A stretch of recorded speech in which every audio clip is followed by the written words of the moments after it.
Hi friends, இன்னைக்கு நம்ம சாய்ப்ரோஸ் கிச்சன்ல செட்டிநாடு உக்காரை ரெசிபி எப்படி செய்யறதுன்னு பார்க்கலாம்.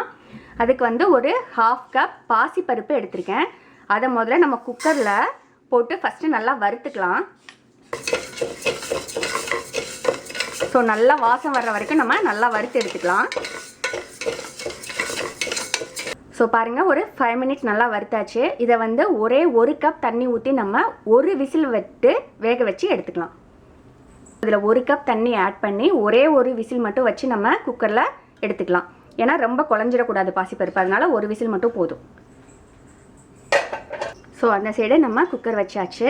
அதுக்கு அப்புறம் இப்போ வந்து 1 கப் நான் வெல்லம் எடுத்துர்க்கேன். அதுல வந்து ஒரு 1/4 கப் தண்ணி விட்டு நம்ம அத கரைச்சி எடுத்துக்கலாம். சோ 1 கப் வெல்லம் எடுத்துர்க்கேன், ஒரு 1/4 கப் தண்ணி. இப்போ அடுப்பை ஆன் பண்ணிட்டு நமக்கு வந்து பாகு காய்ச்ச தேவையில்லை, ஜஸ்ட் அது வெல்லம் கரைஞ்சா போதும். ஸோ வெல்லம் கரைஞ்சதுக்கு அப்புறமா நம்ம வடிகட்டி எடுத்துக்கலாம். ஸோ பாருங்க வெல்லம் நல்லா கரைஞ்சிருச்சு. இப்போ நம்ம அடுப்பை ஆஃப் பண்ணிக்கலாம். ஸோ அதுக்கப்புறம் இந்த மாதிரி ஒரு பேனில் ஒரு 2 டேபிள் ஸ்பூன் நெய் விட்டுக்கலாம்.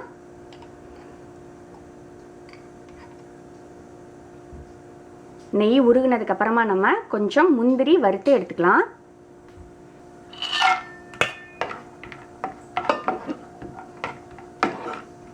ஸோ பாருங்க முந்திரி பொன்னிறமாக வறுத்தாச்சு. இப்போ நம்ம முந்திரியை எடுத்து வச்சிடலாம். ஸோ இதே நெய்யில் ஒரு 1/4 கப் ரவை நம்ம வறுத்துக்கலாம்.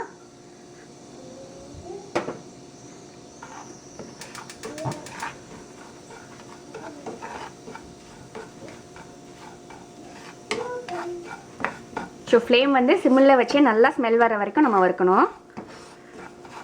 3 மினிட்ஸ் ரவையை நல்லா வறுத்ததுக்கப்புறமா இதில் அதே 1/4 கப் அளவுக்கு அரிசி மாவு எடுத்துக்கலாம். அதையும் இதில் மிக்ஸ் பண்ணுறேன். ஸோ அதையும் சேர்த்து நம்ம நல்லா வறுக்கணும்.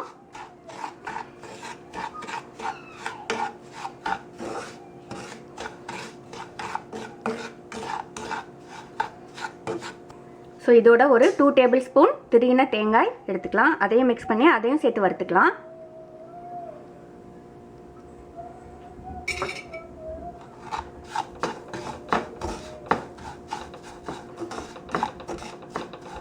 ஸோ பாருங்கள் நெய்யில் எல்லாத்தையும் நல்லா வறுத்தாச்சு. இப்போ பாருங்கள் நான் வேக வச்சுருக்க பாசிப்பருப்பு கொலையில் அதே சமயத்தில் நல்லா அவிஞ்சிருக்கு. இப்போ வந்து அதை நம்ம இதோட மிக்ஸ் பண்ணிக்கலாம். ஸோ எல்லாமே நம்ம சிம்மிலே செஞ்சுக்கலாம், இல்லைன்னா டார்க் ஆயிரும். ஸோ எல்லாத்தையும் சேர்த்து இப்போ நம்ம நல்லா மிக்ஸ் பண்ணி விடலாம். பாருங்கள் எல்லாத்தையும் மிக்ஸ் பண்ணி விட்டாச்சு. இப்போ வந்து நம்ம கரைச்சி வச்சுருக்க வெள்ளை தண்ணியை நம்ம வடிகட்டி இதில் சேர்க்கலாம்.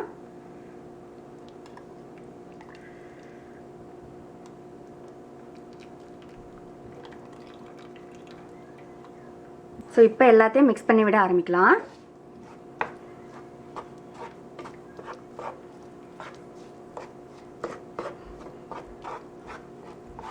இதை சிம்மில் வச்சே நல்லா கிண்டி விட்டுக்கலாம். இப்போ ஒரு 2 டேபிள் ஸ்பூன் நெய் விட்டுக்கலாம்.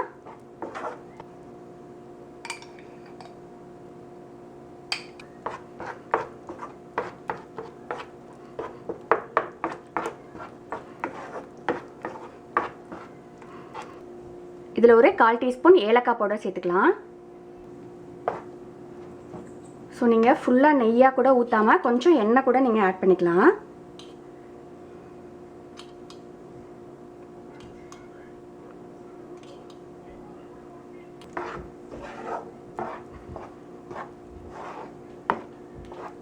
ஸோ இது ஃபுல்லாக குக்காகி நமக்கு எண்ணெயெல்லாம் பிரிஞ்சு வரும்போது அடுப்பு ஆஃப் பண்ணிக்கலாம்.